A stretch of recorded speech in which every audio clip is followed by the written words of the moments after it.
I moved into the old Victorian house on Elm Street because it was cheap, but the real estate agent never mentioned the scratching sounds in the walls. At first, I thought it was mice. The place was over a century old, with creaky floors and drafty windows that whistled at night. I set traps in the kitchen and basement, baited with peanut butter. Nothing caught. The scratches came irregularly, sometimes faint, like nails on wood, other times louder, frantic. Always from behind the plaster in my bedroom wall. I worked from home as a freelance editor, so I spent long hours alone. One evening, while revising a manuscript, I heard it again. Scratch, scratch, scratch. I pressed my ear to the wall. It stopped. Then, a soft thump, like something shifting weight. I called the exterminator the next day. He inspected the attic, crawl spaces, even drilled small holes in the walls. No signs of rodents, he said, packing up his tools. Could be squirrels in the eaves, or maybe just the house settling. He charged me $200 and left. That night, the scratching returned, closer, as if whatever it was had moved higher up the wall. I started sleeping poorly. Dreams of being watched, of eyes in the dark. I'd wake up sweating, staring at the wall. One morning, I found a small pile of dust on the floor below it, like fine plaster shavings. I swept it away, but it reappeared the next day. My neighbor, Mrs. Harlan, an elderly widow across the street, waved me over one afternoon while I mowed the lawn. "You hear anything odd in that house?" she asked, her voice low. "Like what?" She glanced at my place, then back at me. The previous owner, Mr. Ellis, he vanished. Police thought he skipped town after his wife died. Cancer, poor thing. But folks say he never left. I laughed it off, but her words stuck. That evening, I searched online. Local news archives confirmed it. Harold Ellis, 62, reported missing 2 years ago. His wife, Evelyn, passed away months before. No signs of foul play, case cold. The scratching grew bolder. It happened during the day now, rhythmic, almost deliberate. Scratch, pause, scratch. Like Morse code, but I couldn't make sense of it. I bought a stud finder and scanned the wall. Nothing unusual, just wood and insulation. One night, around 2 a.m., I bolted awake to the sound right above my headboard. I grabbed my phone's flashlight and shone it on the wall. A tiny hole, no bigger than a dime, stared back at me. It hadn't been there before. Heart pounding, I peered in. Darkness, but I swore I saw movement, a glint, like an eye blinking. I called the police the next morning. 2 officers came, looked around, shone lights into the hole. Probably just a crack, one said. Old houses like this, walls shift. They suggested I patch it and left without filing a report. That afternoon, I bought spackle and filled the hole. As I smoothed it over, the wall felt warm, unnaturally so, like body heat radiating through. I stepped back, skin crawling. Sleep evaded me that night.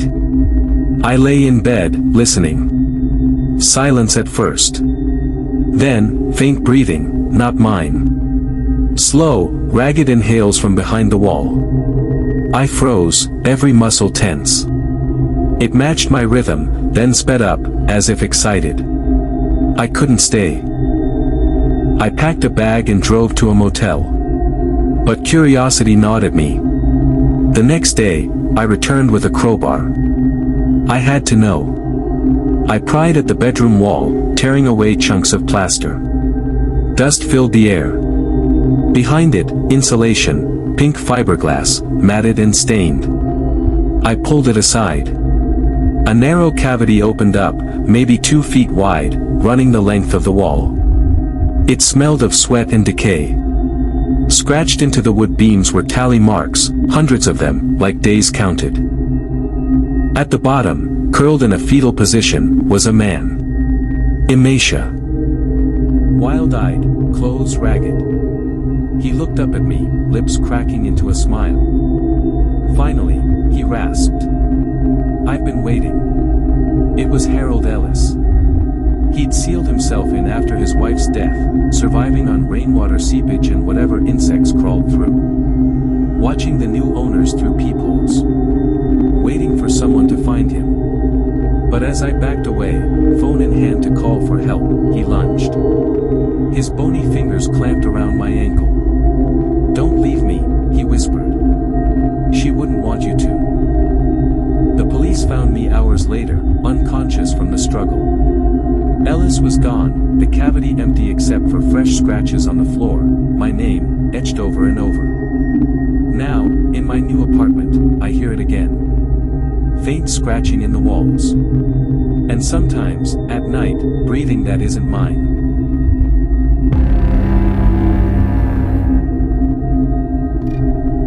I woke up to the faint click of my front door closing at 3:17 a.m., the red digits on my clock burning into the dark. I froze under the sheets, heart pounding. My apartment was on the third floor of an old building in the city, no roommates, no pets. Just me. I listened hard, but the only sound was the hum of the fridge from the kitchen. Maybe it was the neighbor coming home late. Or the wind. But the door had that distinct metallic snap, I'd know it anywhere. I sat up slowly, feet touching the cold hardwood. My phone was on the nightstand, I grabbed it, thumb hovering over 911. Stupid, I thought. Probably nothing. I padded to the bedroom door and cracked it open. The hallway stretched empty, leading to the living room. Lights off, everything still. In the kitchen, I flicked on the overhead bulb. The door was locked, deadbolt in place. Chain 2. I checked the windows, sealed shut. Exhaling, I poured a glass of water, telling myself it was paranoia from too many late nights at work. I'd been stressed, pulling doubles at the warehouse, mind playing tricks. Back in bed, sleep came uneasy. Dreams of shadows moving just out of sight. The next morning, I found the first sign. My coffee mug, the one with the chip on the rim, sat on the counter rinsed clean. I'd left it dirty in the sink last night, ground stuck to the bottom. I stared at it, pulse quickening. Did I wash it half asleep? No, I remembered collapsing straight into bed after my shift. Shrugging it off, I headed out. Work was a blur, lifting crates, forklift beeps echoing in the cavernous space. By evening, I was beat. Home, I nuked a frozen dinner and crashed on the couch with the TV on low. Some true crime doc about home invasions. Bad choice.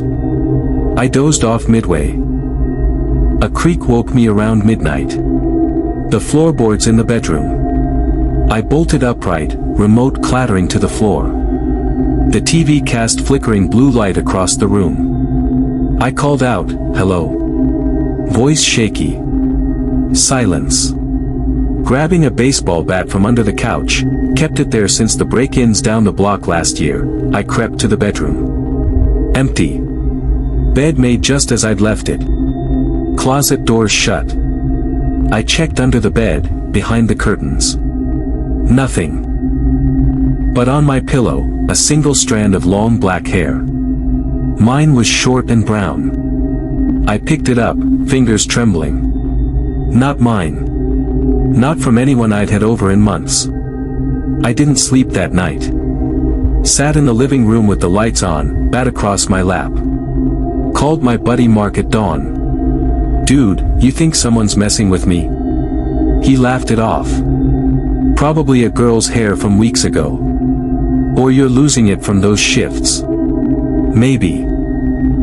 I installed a cheap camera that day, one of those Wi-Fi ones pointed at the front door from the kitchen counter. Set it to record motion. Felt better. That night, I locked up tight and went to bed early. Woke to my alarm at 6 a.m., no disturbances. Checked the app on my phone, nothing triggered. Relief washed over me. Imagination after all. At work, I joked about it with the guys. Ghost in my place, man. They ribbed me good. Home that evening, I reviewed the footage anyway. Fast forwarded through the empty hours. Then, at 2:43 a.m., movement. The camera caught it, a shadow slipping across the frame, too quick to make out.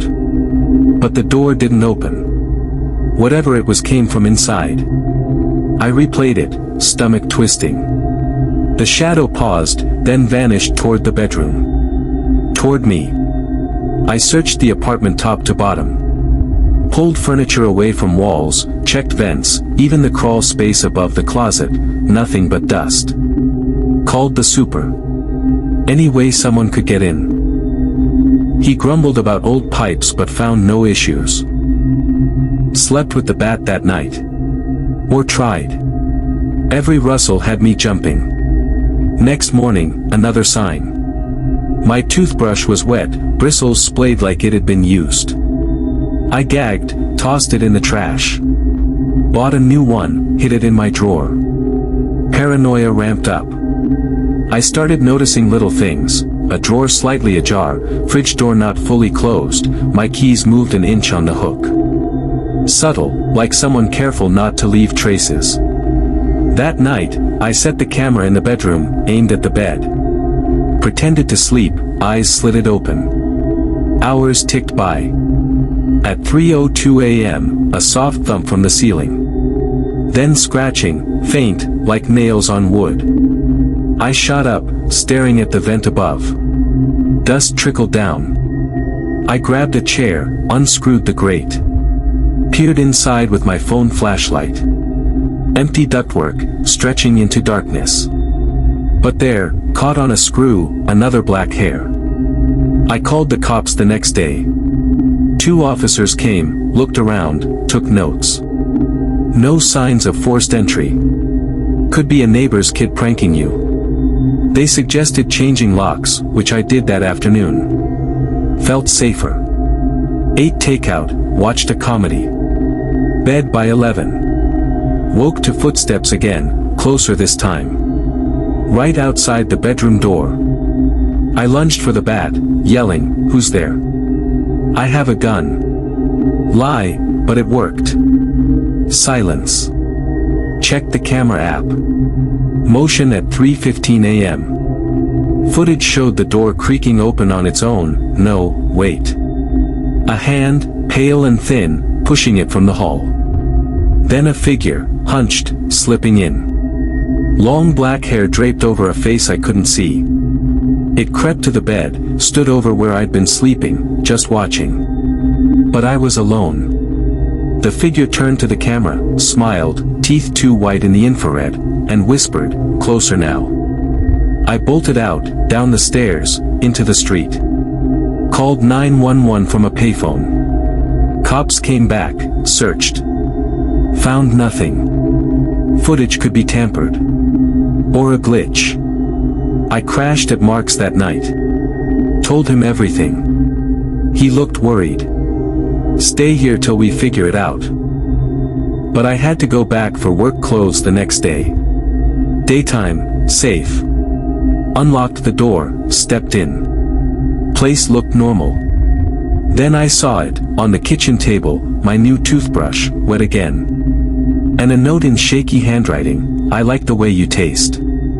I turned to run. The door slammed shut behind me. Locked. From the vent above, a low giggle. Then the scratching started again, louder, closer. Something dropping down.